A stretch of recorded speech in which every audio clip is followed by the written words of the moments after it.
think we got it. Cool. Sebastian, thanks for coming out, dude, and doing the podcast. Thank you for having me out here. I appreciate it. If I can do this right now. Oh, yeah.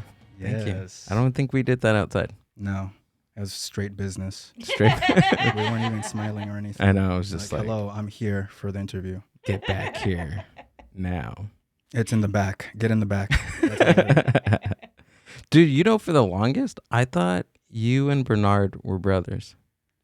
Because that's what he tells people. But, you know, in all honesty, we've known each other for such a long time that we pretty much are like family. I know his mom. I know his sister. He knows my family. You know, we're essentially just people that grew up in the hood. People that don't know what the hood is, that's just inner city, you know, area. And that's what we are. We're family. So, Sebastian, you are a multidisciplinary martial artist, right? And you're also a drummer for Bad Hombres. That's why that song sounded familiar, you guys. No, I appreciate you guys, you know, just promoting and supporting the music. And that's, you know, artists, as you guys understand, this is what we thrive on. And we love the fact that people either support or love or somehow relate to the stuff that we put out. You know? Yeah. Thanks, dude. We love this song so much, and if you guys haven't heard, I'll announce it right now today. So the Mind Buzz has a new theme song, and that's "King Without a Throne" by Bad Hombres. So you'll be hearing that at the beginning of each episode, and then also at the end too. So I just want to say thank you guys, like honestly, for allowing us to use it. Hey, I appreciate that. I'm pretty sure the rest of the band members, Bernard, if you're listening, I'm pretty sure he's happy right now. He's in the toilet. He's like, yes. And he has a heart attack. He's like, I'm just playing. Like the king. I love you, man. King. Like the king.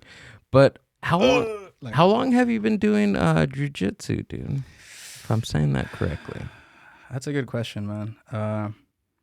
About a decade now, strong. Wow. And I remember the first time I ever tried it, it was at a place called 10th Planet Burbank. I'm at 10th Planet West LA under Scott Epstein.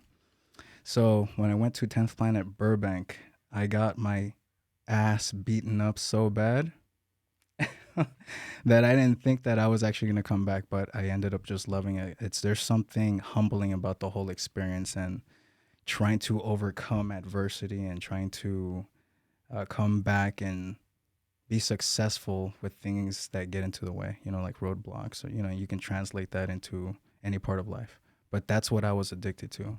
And every 2 years, I ended up loving jiu-jitsu and martial arts even more. Like to this day, I feel stronger than I did when I was younger too.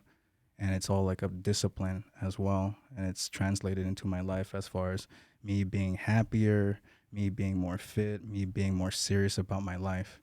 So I take it very serious and I love it. And the people that I coach, the people that I have private sessions with, they all feel the same zeal. You know? So right now you're coaching. So you coach jiu-jitsu? Is that what's going on? I teach, I do private lessons, lead group classes, all that stuff, and people feel the same way, you know? What's the difference between like jiu-jitsu and like, you know, there's different forms of martial arts, right? Yes. Okay. So what people are familiar with, this makes me laugh a lot of the times. So a lot of people confuse MMA with UFC. So some people, hey, I do UFC. That's incorrect. You don't do UFC. You do MMA. So people like UFC is like the biggest league that we have for MMA, essentially. So the biggest ones that are out there right now in the market are UFC. And some people will probably put down Bellator as number 2. And then some people will put down ONE FC, which is out in like the Asian market. And all of those have great fighters. UFC, I would have to say, has the edge on like the best fighters in the world. And then personally, I think that ONE FC out in Asia has like the second top tier of like best fighters in the world. Why is that? Is it just the different styles that they have there, or? Well, you know, similar to everything in life, everything comes down to money, right? So I think when there's a lot of fame, notoriety, and publicity, you're just gonna attract like the highest tier of athletes, right? And then ONE FC also pays very well with their athletes. They're gonna get the second tier. Right. The people that couldn't make it to UFC, or if they have the option of going to the UFC or ONE FC, whoever pays them better. It depends on your situation, right? So if you have a family, you want to take care of them. I don't know if necessarily you're gonna want to go to UFC. You may want to go to ONE FC because the cost of living out there is much cheaper, right? And they're gonna pay you a good comparable, competitive rate. So some people are gonna choose ONE FC, overall. Is there a lot of Americans that live in Asian? Quite a few. Yeah. Not even non-fighters. Just there's a lot, like a huge influx. This is unrelated, but there's a huge influx of people going out of the U.S. For cost of living. A lot of people struggling out here. Yeah. But it is what it is. Yeah, not other states, but actually living in different countries because of the cost of living. Yes. I'm not really. It's a topic that we can go into a huge rabbit hole, right? Yeah. We're all about rabbit holes on this podcast. A lot of people are leaving regardless of their situation, but they're getting different experiences outside of where they currently live, right? And I'm not opposed to that. I think everyone should go through that. And if you don't like it wherever else you go, then come back, maybe. But at least you have that experience of saying, I did it. I know what it's like out there. I loved it or I didn't like it and I came back, That's... Are you originally from California? Born and raised. Yeah? Correct. Yeah. Oh, okay.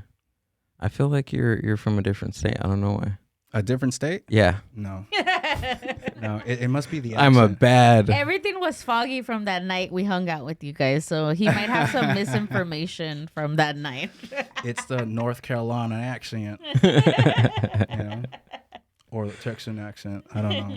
I don't want to offend anyone out there when it comes to the accents, because that's not Texas. That's South Carolina. That's South Texas. But 10 years is a long time for jiu-jitsu, dude. Well, that's 10 years is a long time for anything, right? Yeah. 10 years is a long time for a relationship. 10 years is a long time with a job. 10 years is a long time with anything. But if you love it, you don't really feel it. I mean, my body feels the 10 years. Yeah. I'll tell you that right now. But I love it. So what pushed you to learning this? Not too many people know about this little story, but the one particular person, right? In general, when you're a little kid, you look at movies, right? So what's the number one for you guys out here? What?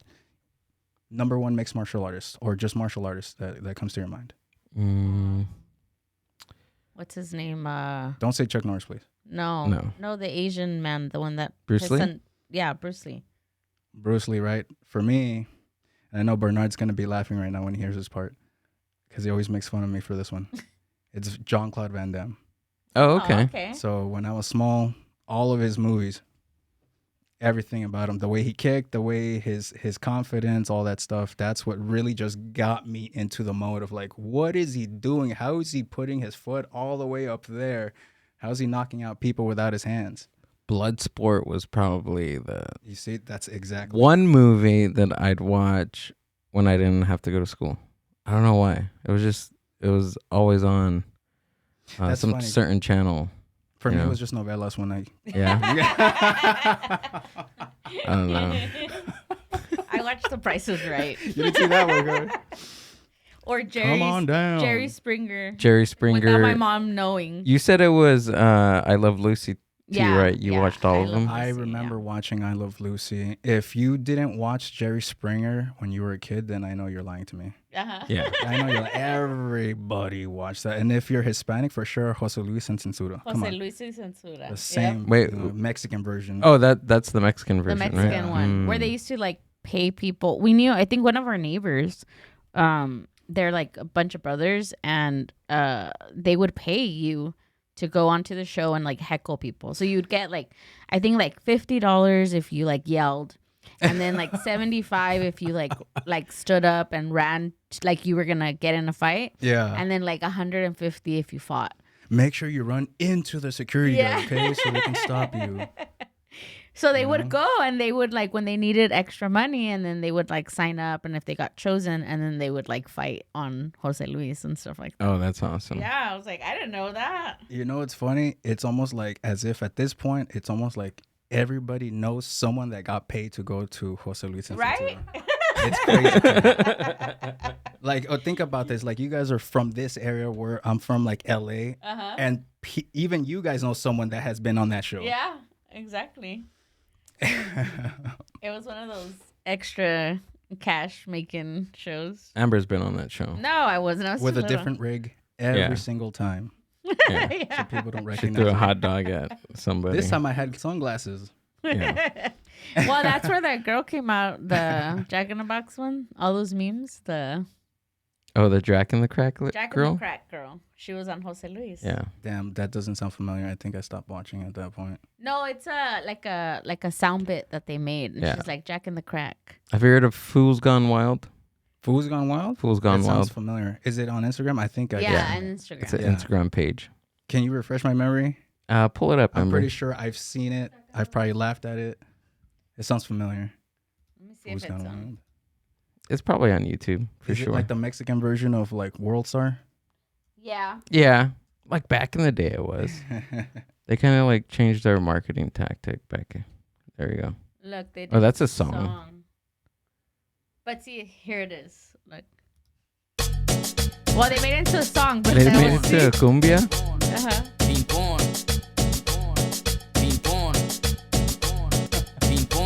But see, she was on there. Alejandra.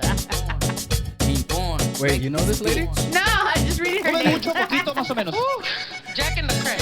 Jack in the funk. Jack in the crack. Jack in the funk. Jack in the crack. Jack in the funk. Jack in the crack. Jack in the funk. Jack in the crack. Jack in the funk.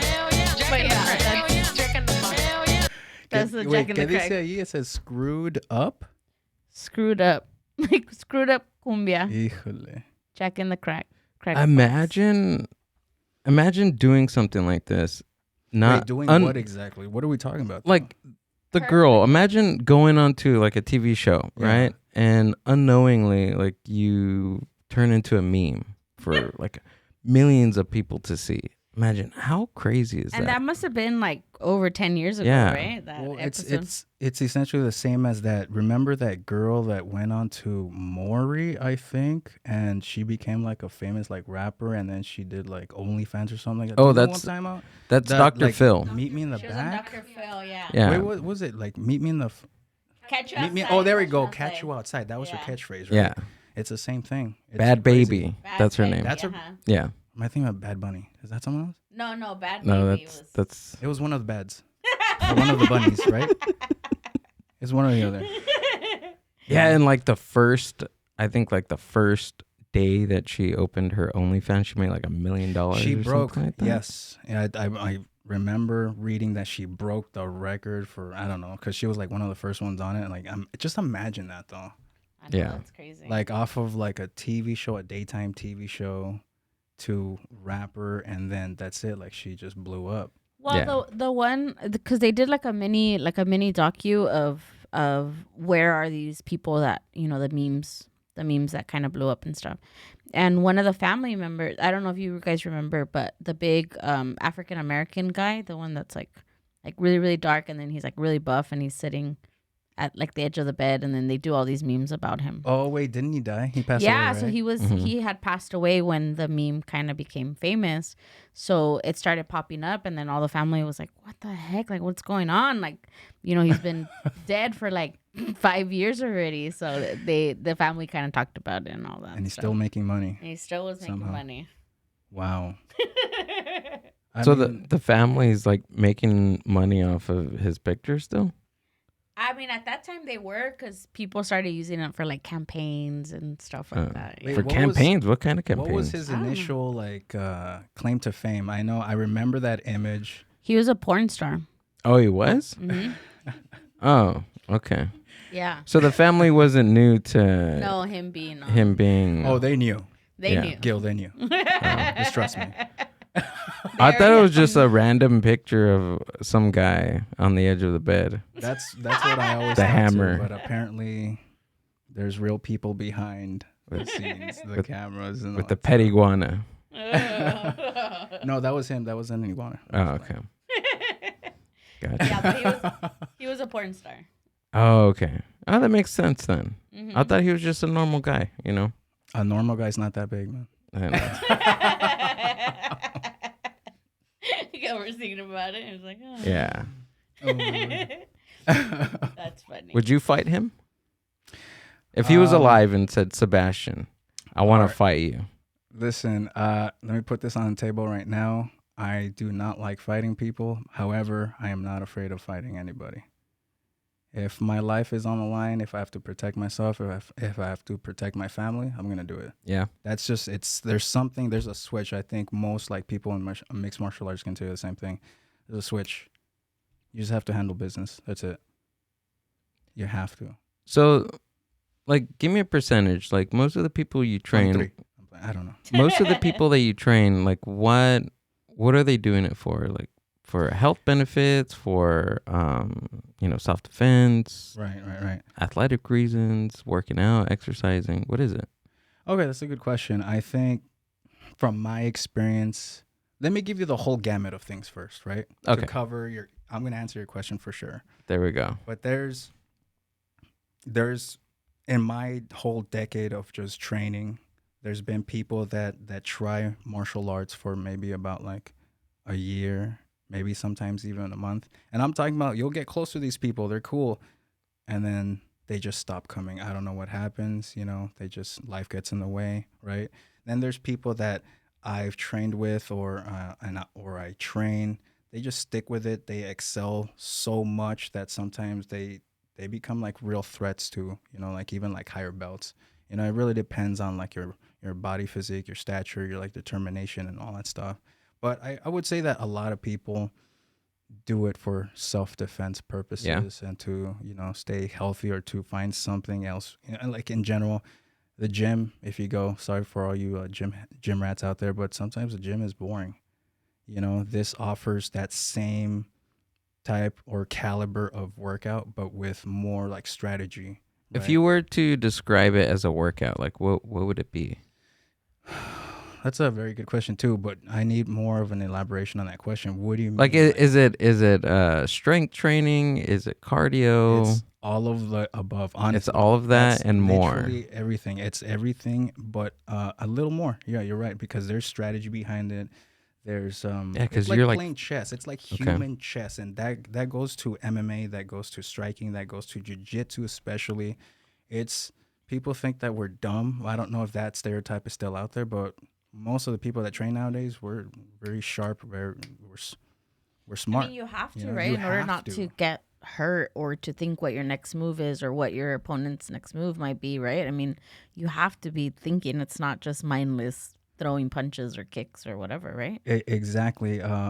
For longevity, for the purposes of longevity, you have to be strategic about this. You have to be meticulous about what you're going to do, how you're going to train, how you're going to eat to propel that longevity so that you actually are able to come back. So for instance, let me give you an example too. A lot of like the sluggers, you know what sluggers are, or the No. people that just like to just like stand and bang, you know what that means, where they don't care about like bobbing and weaving punches. Okay. Like, I like to get hit in the face, and they like to just brawl, like brawlers.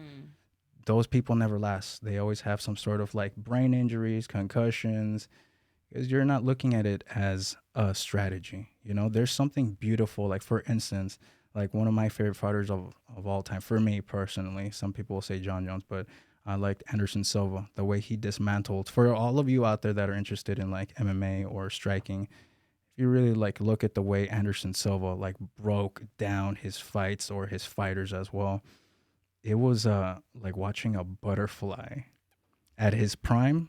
It was like watching a butterfly just dismantle an opponent. And I'm talking about like not a street bum.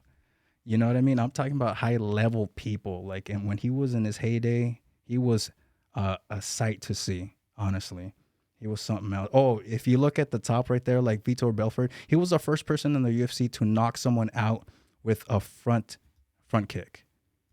Whoa. Oh, and you see it in a second Anderson right Silva. here. Check this out. Vitor Belfort.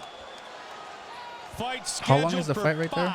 Because you might want to like. This is 5 This one- minutes. Yeah, 5 minutes. Go minutes. towards the end if you can, but right before the actual kick. So they're feeling each other out. Anderson Silva was a counter fighter, so he expected a lot of times for the fighter to do a lot of offense, and then he would just calculate his kill. Okay, so All right. you're Yeah, gonna have you- to go you- back. I think where that peak is. Okay, so I'll tell you when to That stop. pop. Right there. Go right there. You can press play. Okay, so he just got taken down right here, but he's back up on his feet. Right, he lands a knee, and I'll tell you the breakdown right here.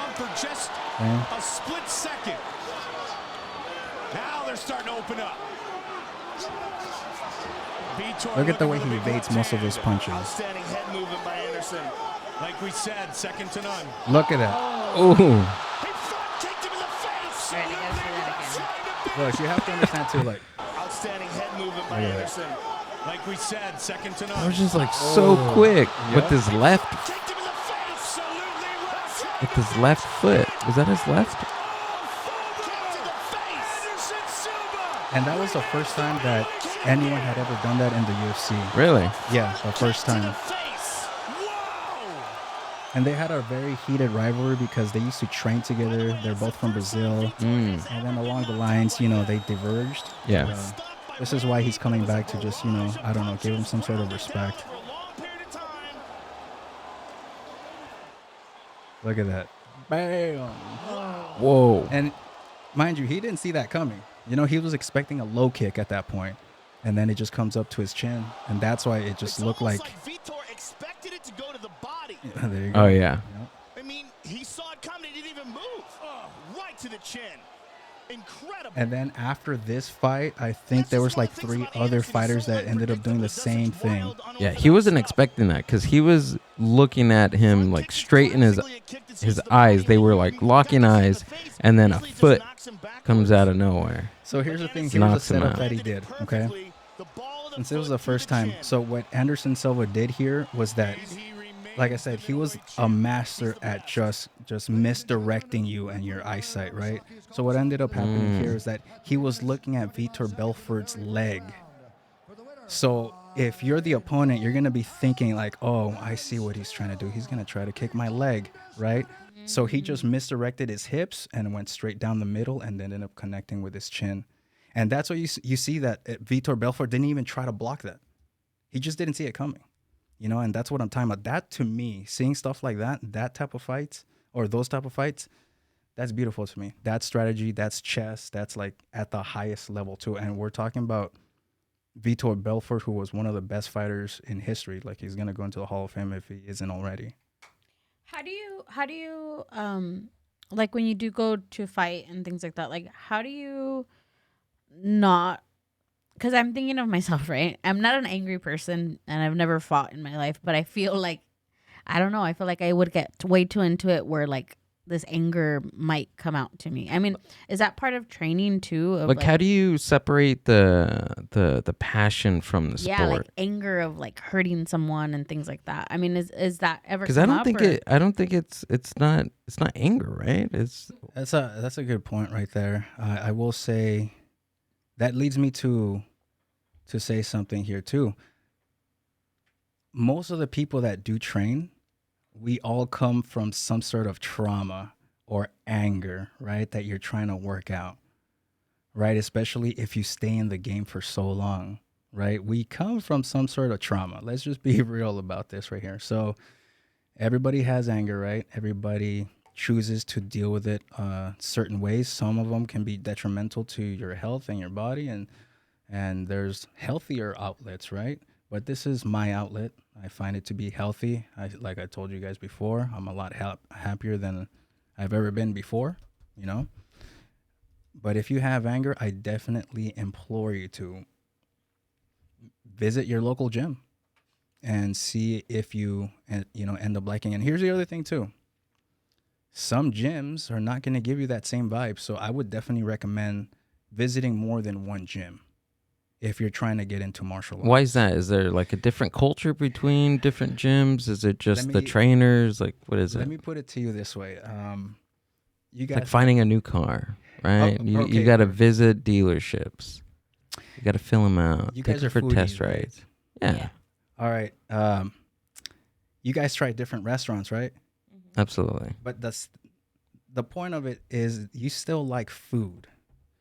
But there's some restaurants that are they just don't have the right ingredients. The I don't know, it was a bad night. You know, sometimes the ingredients are as good, high quality as other restaurants. It really comes down to there's so many options that some of them are going to be watered down.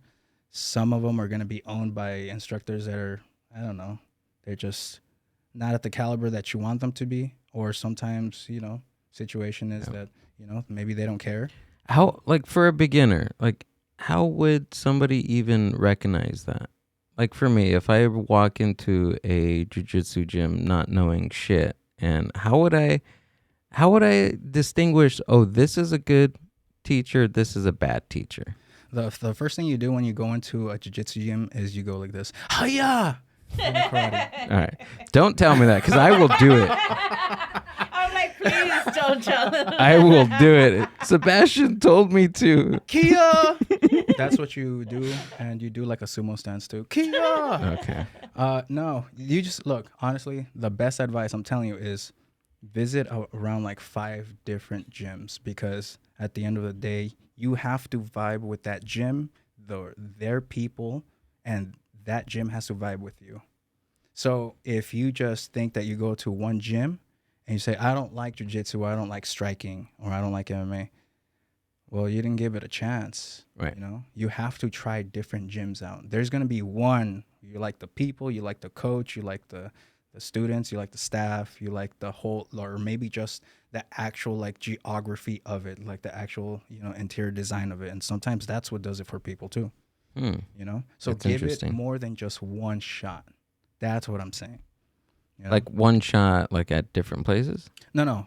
Give it more than was just, I just went to one gym and they had jiu-jitsu and I didn't like it. So that means I don't like jiu-jitsu. No. Oh, Just okay, yeah. try different gyms. You're bound to like one professor, one instructor, student base, staff, you know, or how their customer or client services, you know, everything plays a role in whether you're going to, you know, actually stay there or they're going to retain you as a student. Does that make sense? Right. Yeah, of course, because you're going to, I mean, you want to go back, right? So, I hope so. yeah. You know, it's a good, healthy outlet too, Yeah. honestly. How kind of like pre-fit do you have to be to kind of go into jiu-jitsu? What are you trying to do? No, I don't know. I'm just saying, like in general, like let's Okay, say you've so never... real life situation here. I'm trying to kill somebody. No, because I've thought about it, but this was like a year ago. Are you being truthful with me? Yeah. Yeah? Yeah. You've tried it? No, he thought of it. I thought of it. There's And then I went back to sleep. there's a gym down the street over here, and I thought about it. I was like, no. So I just did weightlifting, whatever, different gym. But I've thought about entering like a contact sport like this. Right. But my thinking, I'm pretty overweight right now at the moment. Okay. So I feel that maybe I need to cut the weight down and then maybe sign up, or built up my endurance, built up my stamina for something like this. Okay, so what kind of gym was it first? Let me ask you a few questions. Interrogation. Let's look it up. Pull it up. Are you allowed to say the name of it or no? You don't No, want I never tried it. I just seen it. I to? Okay. in a car. We're on our way to grab something to eat. No, I'm just kidding. That sounds about right. In a car driving, passing by. I just thought about it. Hey, maybe I should. I would want to try this, or maybe I just want to try a contact sport. Right. Right. What? Okay. Let's step back a bit. Mm-hmm. What have you been attracted to before you even thought about this? I'm talking about, did you ever like wrestling? Did you ever like I like MMA? wrestling. He likes I like wrestling. wrestling. Good. Yeah. And what about striking? Meaning like Muay Thai, kickboxing, No. striking. So for you, it would be between already. Off It's like the bat. grappling. Okay, so you like wrestling or jiu-jitsu for sure. It's one of those. Yeah. Okay, for sure. That's the first thing. Okay. Then to your point about, you mentioned that like, oh, because I'm overweight. Right. That's an excuse. Okay. It is. Just get your ass in there. Okay. That's just the truth. Just go in there. Don't use any sort of excuse, whether it be I'm over it. Oh, like my arm hurts. But or is something it like that. safe? Is what I'm saying. See, all safe is like relative. What is safe to you?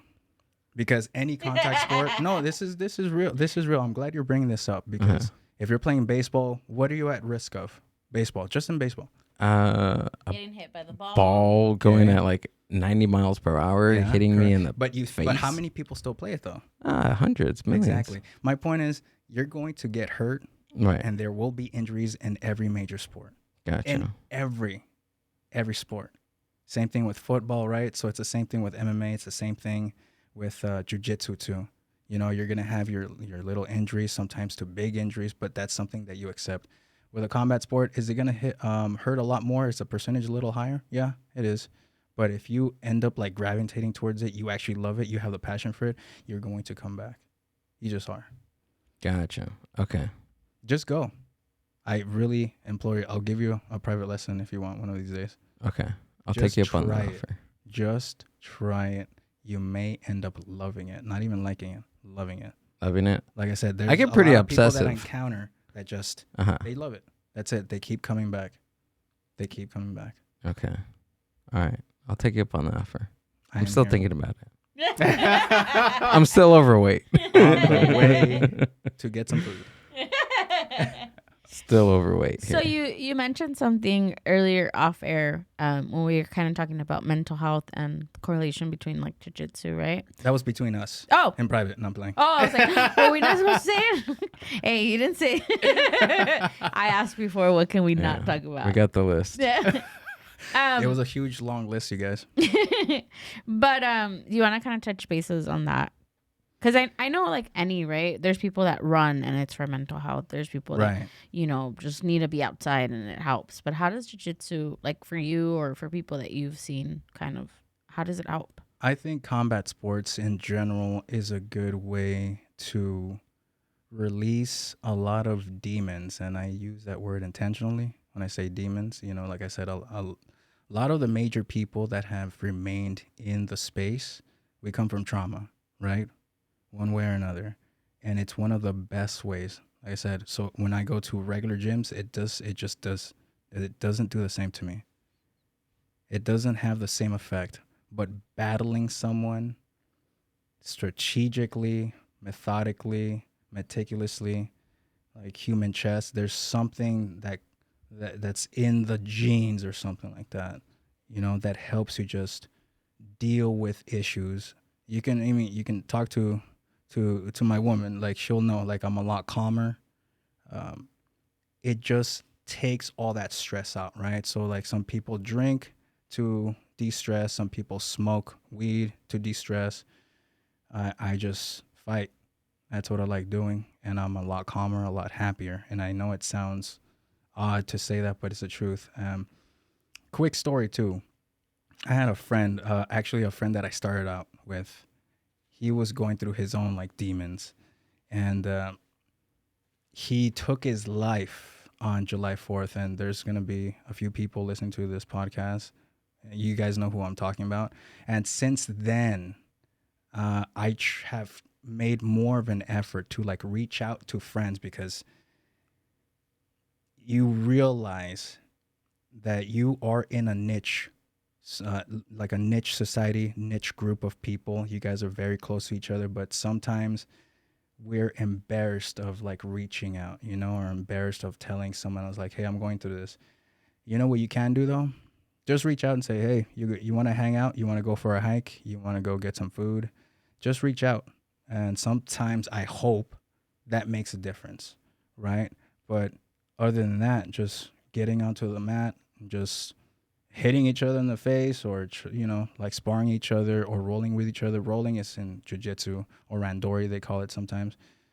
That's all you need sometimes, a lot of the times, especially when you're feeling stressed out or you're going through something. I'm telling you, after that, you feel so much better. Like some sort of like burden, or at least a huge portion of that burden has been lifted off of your chest or your back. So I definitely implore people, if you guys are going through something, reach out to someone first and foremost, or join a combat gym of sorts. Make sure that's the right gym for you and they actually are supportive, and see if you can actually connect with people. So not just on the mats, not just in the gym, but see if you guys can actually hang out outside. Like I said, it's all about networking, and it's all about trying to help each other out and trying to, support each other. And that's something that I have increased in my past year, especially since that incident. Just reaching out to people, trying to help them out. How can I help you? Because I know at the end of the day, we're all trying to help ourselves, just ourselves on oneself. But you also have to make a certain effort to help someone else out too, because you never know if they need that help, right? Yeah. What have you learned from jiu-jitsu, and you learned that specific, I don't know, skill and used it in your personal life? Discipline. Discipline? I will say discipline for my diet, not letting small issues, and I might still go through a few things, right? Quite a few things, but We're it doesn't- human, Yeah, exactly. We're human. But it doesn't affect me but it gets easier, right? like for instance, road rage incidents, right? That's increasingly, it's like increasing. I don't know if you've noticed, like road rage incidents or people that are on the verge of like getting out of their car and trying to fight. That's been happening more frequently now. I don't have that freaking urge, and I'm thankful for that. So discipline and just learning how to breathe, number one, and a lot of it comes down to mental first, right? Mm-hmm. You're just relaxing your mind first. You're just thinking about what is valuable to you. Why do you need to go take it to this level? You just start thinking about things, and you start reverse engineering the situation that you're in. Is it worth me getting angry over? No, most of the time it's not, right? A lot of the times when we have issues, we tend to overblow whatever the situation is, because nothing is ever that serious, right? I mean, there's always someone that has it worse. And then that person that thinks they have it worse, there's always something worse than that. So those are the type of things that just end up humbling you. So I always have like a good perspective on it's never that serious, right? Instead of just like getting into that mental rabbit hole of like, oh, it's never gonna get better. It always does, and it always starts from the mind. So mental fortitude, happiness is something that's paramount to me. So it's not just physical. It's a lot of it is I would say your it's like mental 95%. 95. A lot of it, especially like if you're going into competition. Like for instance, there's some students of mine, people I train with too. They'd ask me like, okay, so what do I do to prepare? And they're always talking about the physical. And I always tell them the same thing. Don't worry about the physical, because the physical does not mean anything if you don't have the mental. If you're already going into any sort of situation, whether it be competition or another situation in reality, right? If you're already going in with that mentality that I'm going to lose, most likely you're going to lose, right? You have to go confidently into any sort of battle, right? Whether it's physical or at a job or anything else, you have to Yeah, you have to build that mindset. that mindset. Yeah. Mind Buzz podcast. The Mindset Podcast today. No, I 100% agree with you, because it starts in your head. Whatever you do, like Whatever you do, going this is in, true. going into something, like having. I used to say, like years ago, I did this thing where I was reading a lot of like self-awareness books. Getting my mindset right, all that good stuff. And one thing that I still, think about to this day is believing in what is it? It's living in advance. You're not faking it till you make it. You're living in advance with anything. Break that down, because I love that. I love the way that sounds. Can you like elaborate on that? Living in advance is, okay, say you want to be whatever you want to pick. What do you want to be? Gym owner soon. Live and have your mindset like a gym owner. What does a gym owner do right in the morning? What do they have for lunch? What do they have for breakfast? What is that person always thinking about? So you're always in the mindset of, I'm already there. You're Yeah. already there. And you have to create those habits. Yes. I just wanted you to break it down. I already knew. 100%. I tricked you. No, I love that. I really, truly do. I love that. That's the way you have to take life, honestly. Right. If you don't have any goals and ambitions, and you're going to suffer in life, and life is going to teach you the hard way, honestly. And I love that, because I was even going to ask you about this whole setup too. Like, how many people want to start something like this, like a podcast, where they're being exposed to millions of people, right? And what stops them a lot of the time, like, oh, but what are they going to say about me? The comments and all that stuff. There's always going to be people, right? Yeah. That are just unhappy with what you're doing because you're doing something moving forward, right? Yeah, I don't care. And that's what I'm talking about. Right.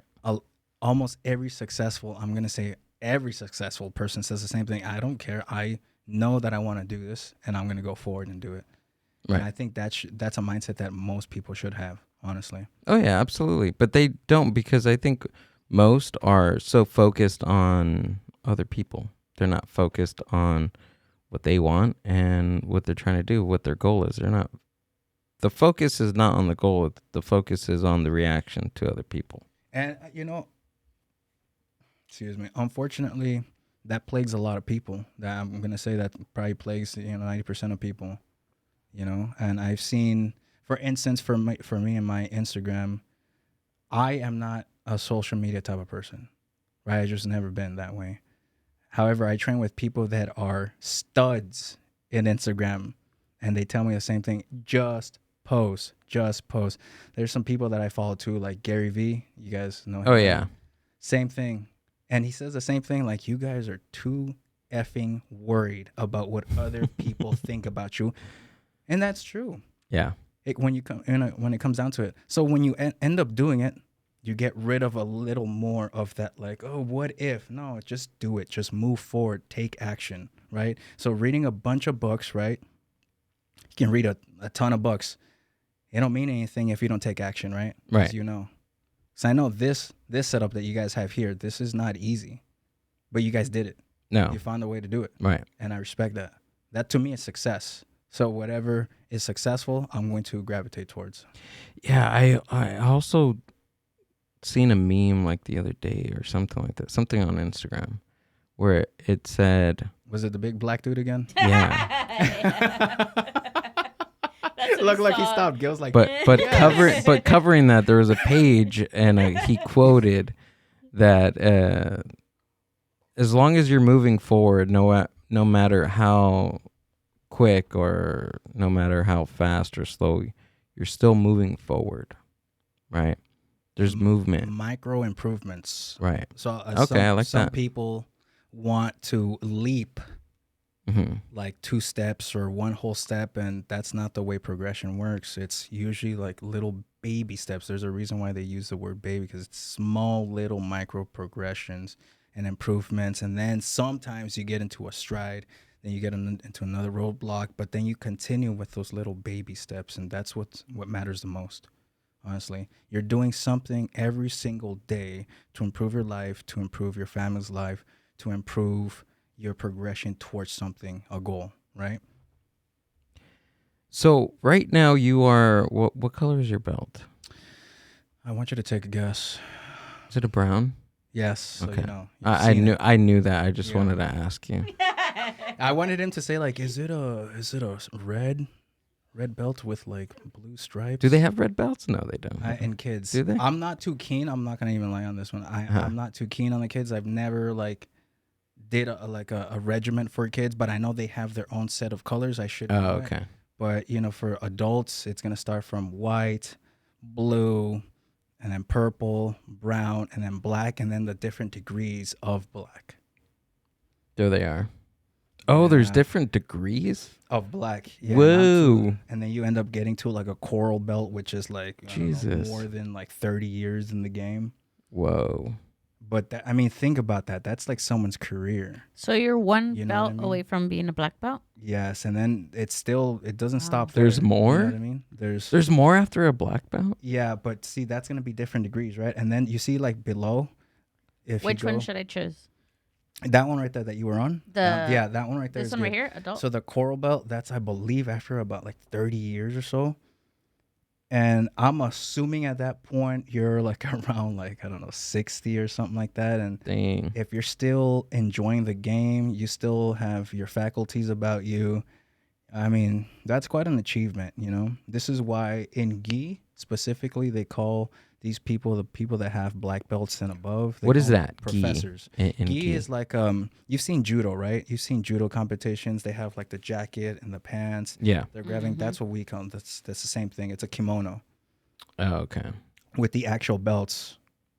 So and in MMA we don't use gis or anything like that. But in gi, jiu-jitsu, Brazilian jiu-jitsu, they use kimonos. So that's when you'll see the actual belt. But in no gi, you're not going to see what belt they are unless they have like an actual like color coded Oh, okay. like rash guard or something like that. So break it down for me. I'm an idiot when it comes to sports. So First of all, you're not an idiot. when it comes to sports, I'm an idiot about 100 million different things. But there's some No, topics you to just where don't I'm not an know. idiot. Yeah, no, Right. you just don't know. Yeah, and I'm being a less of an idiot right now because I'm asking you to show me a couple of things. So if I were to ask you, like, break it down for me, break down jiu-jitsu, like the sport and its impact on MMA and what MMA is I love that and question. the difference between that. If you were to explain that to a 2-year-old. Jiu-jitsu, the way I put it is, man, this is a good question. I want to give you a unique answer, but I don't know how unique it's going to be. But jiu-jitsu is essentially the art of strangling the shit out of someone or breaking their limbs with ease as well. And the level that jiu-jitsu is at right now, and for all for those of you that do jiu-jitsu or MMA, you guys know what I'm talking about. The level. So, for instance, a purple belt, which is like mid-level, right? So from white to black, it's like right in the middle. The purple belts of today compared to the purple belts of, let's just say, like 15 years ago, it's a completely different like level change. These guys are on a different level of purple. So for me, like really striving to get to black, I have to make sure that my game is on point. So a purple belt of today, like our current time right now, 2023, would kick the shit out of a black belt 15 years ago because the level has changed so much. Because one of the main reasons why is because that technique has been broken down so well by nerds or people that like study this like on a day in, day out. They read about like mechanics, they read about the physics of everything, and imagine that's a kid learning all this stuff, right? And then when he actually gets on the mat, he understands the physics, the mechanics of your body. He's going to just dismantle you. There's a kid named, well, he's not a kid anymore, okay? He's an adult. His name is Mikey Musumeci. If you guys ever are interested, you guys are super into books, you guys are super like nerdy, and I don't mean nerdy in a bad way, honestly. I'm talking about like If you super, like reading and if you're books studious, Mikey writing. Musumeci would be like your role model in jiu-jitsu. That guy is something else. The way he breaks down mechanics, the way he breaks down movement, he has it down to a science, and it's people like him that take jiu-jitsu to a different level. Now, jiu-jitsu in relation to MMA, remember how I was talking about UFC? The reason why jiu-jitsu nowadays is as big as it is because two main reasons. The Gracie family that brought it from Brazil, and then by the way, the Gracies essentially got it from Japan. So the lineage is essentially Japan, Brazil, and then essentially America, right? But the reason why jiu-jitsu is so big now is because the Gracies brought it to America, and then they joined the UFC. Then from UFC, you have a small audience right there, right? So that's the first thing. They put it on the map as far as the American population and the knowledge goes. Then you have people like Joe Rogan. Obviously, you guys know who Joe Rogan is. So he also put Never it heard on of the map. He put it on the map. and it just blew up from there because he kept on promoting it, because one of his closest friends is Eddie Bravo, who is the founder of the school that I'm from, which is 10th Planet. Oh, okay. So they're really close to each other, and it just blew up, and it's going to keep on blowing up because there's people that study this, just like there's people that study, baseball and football, and they know all the stats. But these guys in jiu-jitsu, not only do they study all the stats, they actually practice it, and they're superbly good at just jiu-jitsu. So you can only imagine like 10 years from now how good the purple belt then is going to be compared to 2023. I mean, really just think about this, because some kids are getting into this from, the age of 3. Just like some kids get into wrestling from the age of 3, and they go to the Olympics. You know what I mean? Eventually, I believe that jiu-jitsu is going to end up going into the Olympics too, and it's going to be an Olympic sport, just like wrestling. So is there differences like in American jiu-jitsu? Like is there That's a good question. So is there like American jiu-jitsu, is there Japanese, Brazilian, like, right? Jiu-jitsu is like the motherland. Like, is there like different states? The mothership, yeah. Right. That's a very good question, bro. So this is a hot topic, hot debate too, because some people would get upset if you called it American Jiu-Jitsu. I will be honest with you. And I never understood that. Number one, Jiu-Jitsu is Jiu-Jitsu, right? But however, there is an American style of Jiu-Jitsu, and I'll let you know the difference there, okay? Some people will differentiate that with leg locks. Leg locks, and for those of you who don't understand what that means, the traditional way of doing jiu-jitsu will always pertain to the upper half of your body. When it came to America, there's a few people here that specifically focused on not just the upper half, but also including the lower half. That means breaking your legs, breaking your ankles, breaking your feet.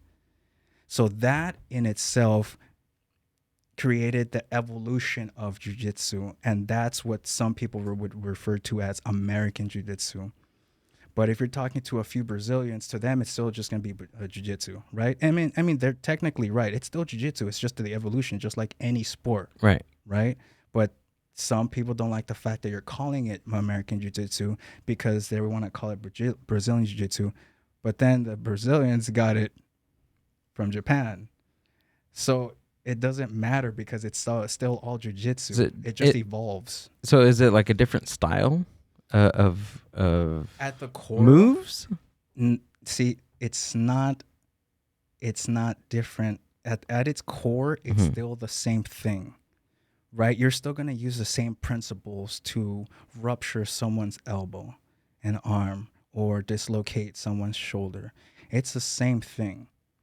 But like I said, going back to the Brazilian portion or the era of it, they only really focused on the upper half. They really ignored the legs. When it came to America, there was a group like Danaher Death Squad, if you guys know who I'm talking about. The ones that train know what I'm talking about. And even the 10th Planet system, we started focusing on legs. So not just the upper half. We just didn't learn how to break your arm or dislocate your shoulder. We also started learning how to dislocate your hips, how to dislocate your knees, how to break your ankles and all that stuff. So that's a different level now, okay?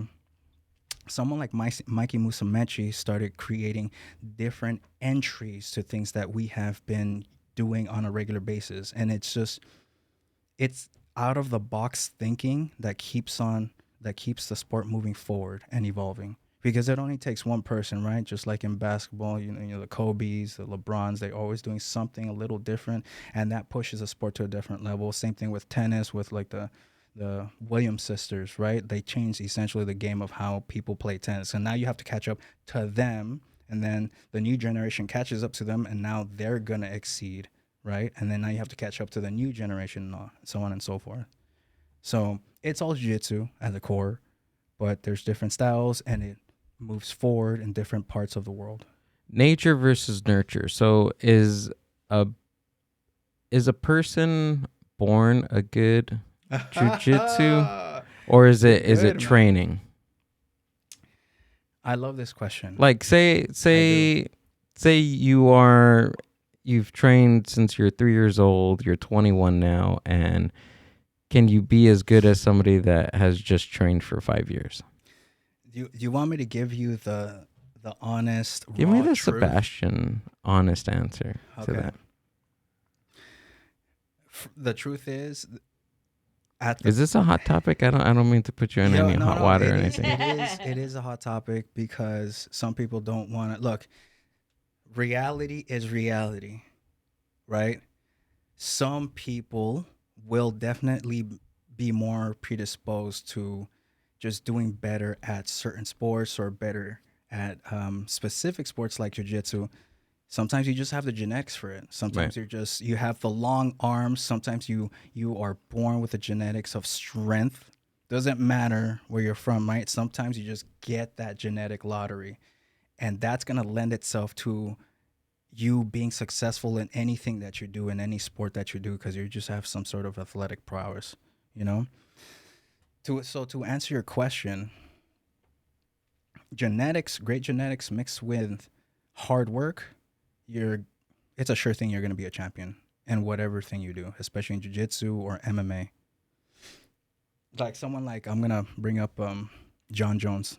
He's also like a hot topic here. Can you pull up a picture of John Jones, please? John Jones is, he's a freak of nature. No H on that one. No H. No H. Yeah, so it's just Jon. Yeah, and then Jones. Yeah, second right there. That guy, just genetics to the max. And he's been popped for steroids before, but even without steroids, he would still be one of the best fighters on the planet.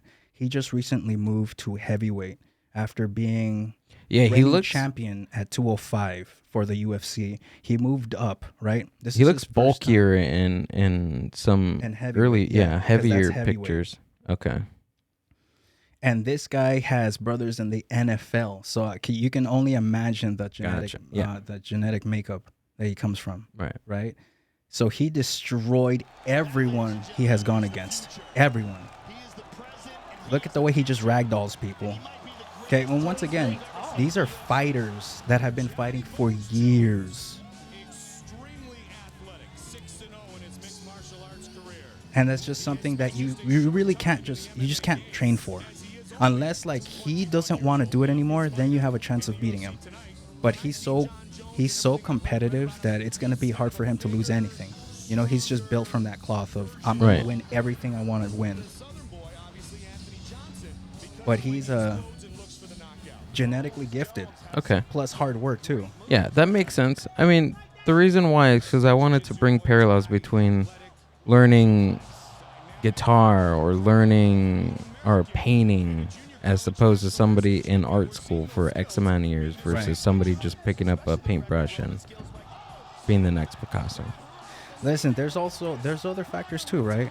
As long as you have the baseline of hard work, meaning you're actually putting time and effort into whatever craft you want, you're going to be successful in your own right. You cannot deny that, right? You would agree, almost everybody would agree the same thing. But there are other factors that we cannot control, like genetics when it comes to like combat physical sports. They're going to lend itself. And let's go even deeper into that.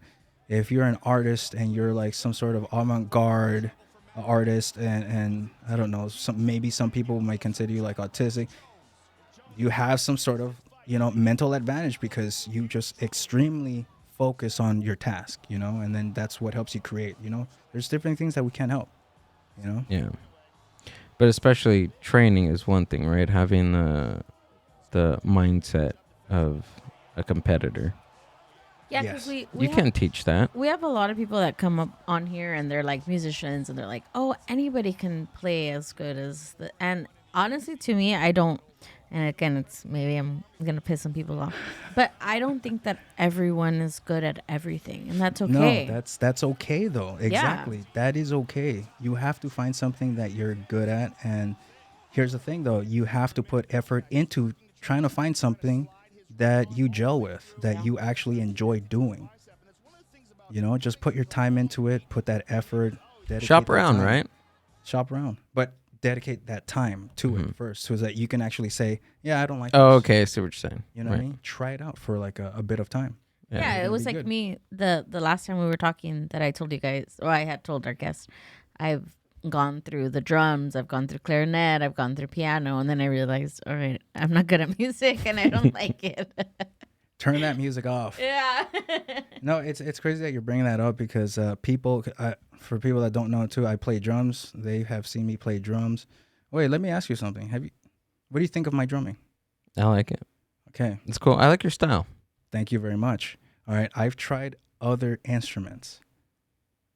I don't like them, and I've given them what? time. I've tried What have you tried? guitar, keyboard, bass, but something brings me back to drumming, to Have you- percussion, and I love it. So I'm going to stick to it, and Uh-huh. it's obviously shown that, I'm successful with it. Have you tried a woodwind or a brass? Yes, in middle Instrument? school. In the middle Same school? thing. There's something about drumming. Yeah. And maybe it goes back to it being primal to me somehow because I'm beating things up. Right? Like, I mean, really think about that. But I'm it's like true, hitting yeah. something hard. I'm using the double pedal and everything. But Yeah.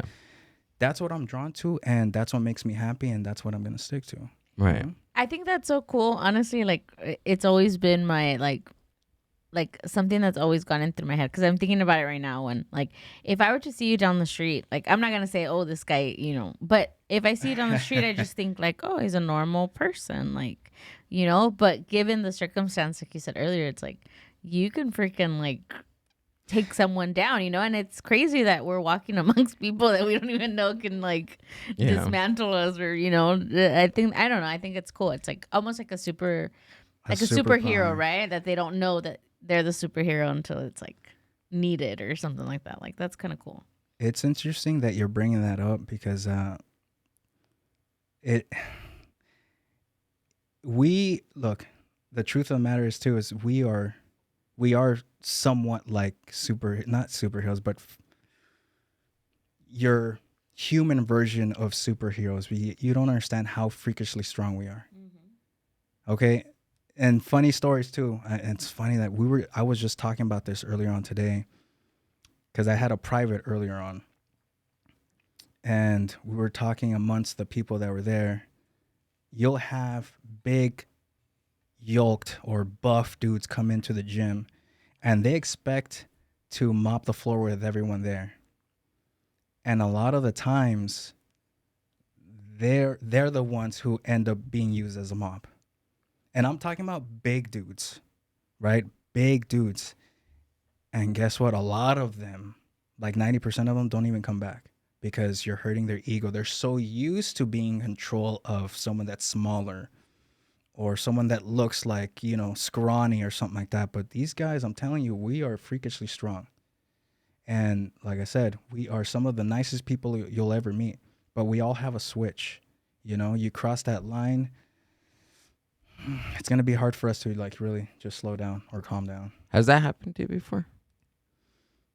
When I was younger, yes, it happened a lot. Yeah. It happened to me recently, but as your training evolved, like have yes, you come talks. into a situation like that?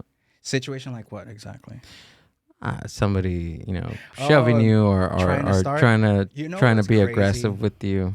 You have to show them something. I don't know if it's my face. You can zoom in. Anyways, right here. I don't really have issues with people. I don't know if because I smile or when I look serious, I look serious. Mm-hmm. Meaning that I'm communicating to you, you don't want to try me because I'm not going to back down, right? But I don't really encounter issues like that. I have encountered, there was a situation that could have escalated, but luckily it didn't. And I'm thankful for that, that it didn't escalate. But yeah, somebody would have ended up being hurt. Yeah. To say the least. But yeah, we're freakishly strong. And you will never, it's true what you're saying, Amber. You never know. Yeah. And this is why I tell people to don't train because you're trying to beat someone up. train because you want to be more confident in your abilities to defend yourself and also to protect your family. All I want to do is German suplex somebody. That's all I want to do in life. Is just learn how to German suplex somebody. And that's it. I'll be fine. Hey, when are you gonna come down, man? You're all the way over here in Chino, but I want to know when you're actually gonna come by. Let's look up the one right here. That's what I want to know. Look it up. Let's see. I want to hear but his he honest wants you to opinion. train with him. Yeah, I want you to come down. Are you ever down in LA? Yeah, all the time. All the time? But No. we can be. We can be. You know, if you're ever in LA, like I said, the next time you're in LA, just come by. Amber, Hit so me it's up. either am I going to comedy college or jiu-jitsu? I have to choose one. I'm gonna take Okay. jiu-jitsu. I have to choose one thing. I need you to tell carry me a me, joke. protect me. Stand-up doesn't work that way. What are buddy. you gonna do? Someone's in a bar and you're gonna be like, wait, let me try you a joke, dude. Don't Hold hit me in on. the face. You know what? I was gonna punch you in the face, but you made me laugh. So not anymore. We're cool now. Everybody loves comedians. You know? No, it's true. They You know? do. I do. I have a few comedians. You know, we train with a lot of comedians, Yeah. stand-up comics, and it goes back to what I said. They all have trauma, right? Yeah. This is why they do stand-up. I got comedy. lots of that. You see what I'm saying? So I think you would actually enjoy it, man. I'm telling Yeah. you. The ones that stay long in the game, we all have trauma. I'm telling you. You'll teach me how to German suplex? Yeah, I'll teach you how to guillotine someone to break their arm. So Jeez. most of your style, like your style, your specific style, My style, okay? your style, is it striking? Is it submissions? Like, what is it? I am very good at jiu-jitsu. I do MMA as well. I'm very good at MMA. So what's the difference? I don't. So Did you MMA tell me that? No, I did not. Okay. Thank you for bringing Yeah. that back up. So MMA in itself encompasses all of those disciplines together, primarily MMA. wrestling. Yeah. Okay. Mixed martial arts is MMA, not UFC, people. Please don't say that. I do UFC. That's one of my favorites. So MMA, mixed martial arts, that encompasses everything from wrestling to striking. And when I say striking, I'm talking about Muay Thai, kickboxing, boxing, and jiu-jitsu. All three of those is what it encompasses. And then jiu-jitsu itself is just the art of essentially grappling with submissions. And then you have wrestling. Wrestling is probably the strongest base that you can have to start off with. It's like if you're like a 3-year-old or you have a kid that's around 3, the first thing you want to put them into, and in my opinion, is going to be wrestling. Because wrestling, do you have wrestling around? Did you grow up around here? No, not in Chino, but I grew up in Whittier. And Whittier, did you guys have wrestling in high school? We had a wrestling team. Hey, Yeah. Have you ever been to any of those like actual classes? No. But you knew at least wrestlers. Yeah. Okay. How crazy were they mentally as far as just like every day was a grind, even more than like, it's probably like the toughest sport in high school, even over like football. Really? Yes, I'm telling you, it is a grind to do wrestling. So imagine what that does to your mental fortitude. And you take that over to punching, you take that over into MMA. Look, the top fighters right now, I would have to say all have some sort of base of wrestling. Because wrestling teaches you to circumvent any sort of roadblock, circumvent any sort of like blockages, and always end up on top.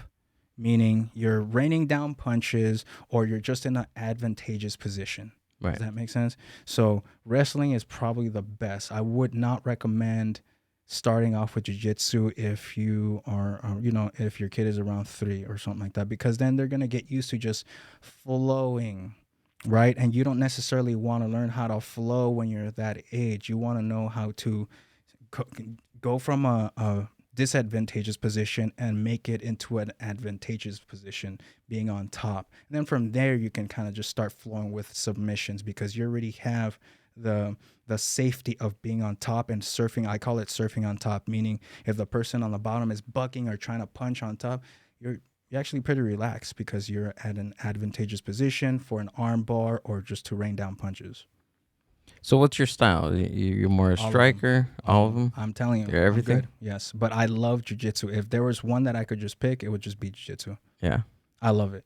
And I mean, I love it. One more question. and we'll close it out because Amber's giving me this signal. The red light. Yeah, the red light. Yeah, she's Apúrate. giving you the light. What's your thoughts on like the WWE? Hey, you know what? I will say that these questions have been legit. I love these questions. Honestly, they're thought provoking. I'm serious.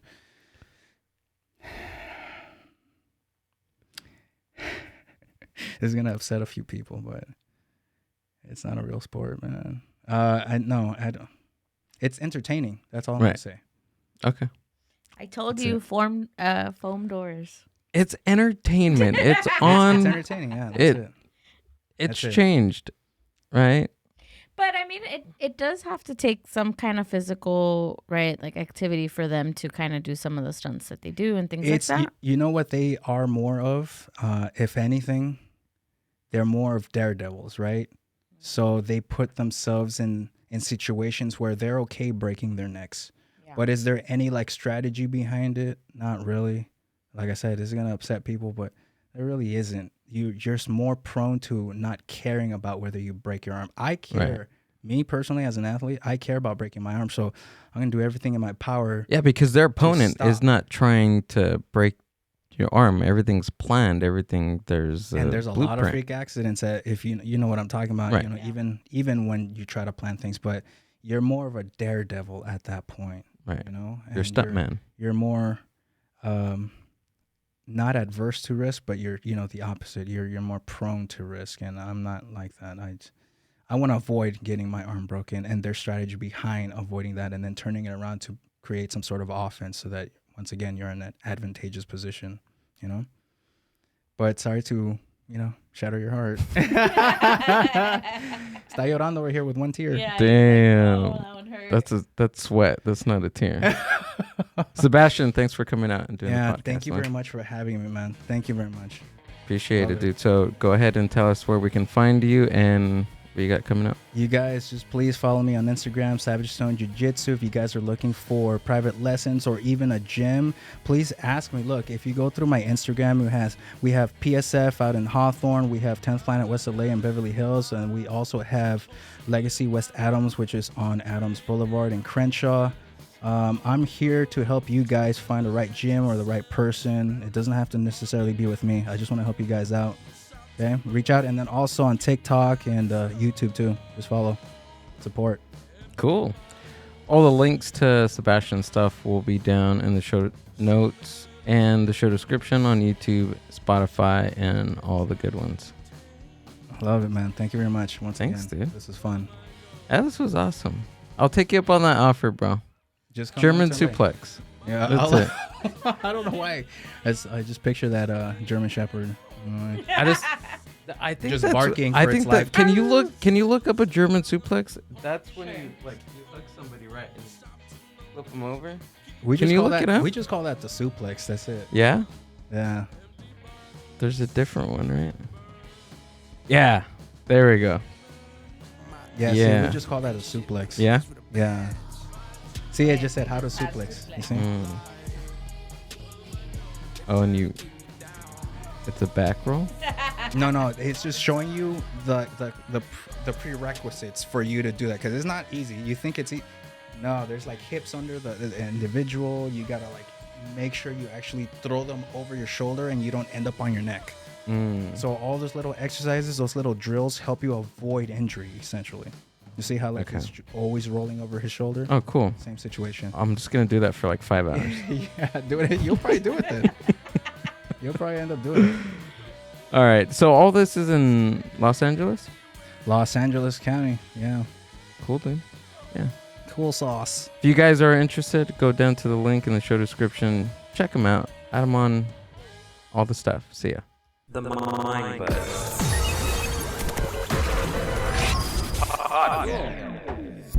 That was awesome. That was Seriously, man.